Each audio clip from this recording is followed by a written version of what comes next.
পাবনায় আওয়ামী লীগ নেতা সাইদার মালিথা হত্যা মামলায় সাবেক ইউপি চেয়ারম্যান সহ ৯ জনের ফাঁসির আদেশ দিয়েছে আদালত। যাবজ্জীবন কারাদণ্ড দেওয়া হয়েছে ৫ জনকে। খালাস দেওয়া হয়েছে ৭ আসামিকে।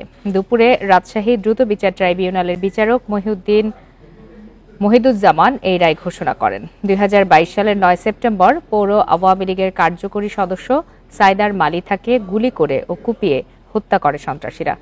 টাকা নিয়ে কথা কাটাকাটির জেরে বড় ভাই আলাউদ্দিন মালিথার নির্দেশে এই হত্যাকাণ্ড সংগঠিত হয় বলে জানান রাষ্ট্রপক্ষের আইনজীবী। রায়ে বড় ভাই আলাউদ্দিন ও ফাঁসির আদেশ দেয় আদালত। রায় ঘোষণার সময় আসামিরা আদালতে উপস্থিত ছিলেন। তাদের কারাগারে পাঠানো হয়েছে।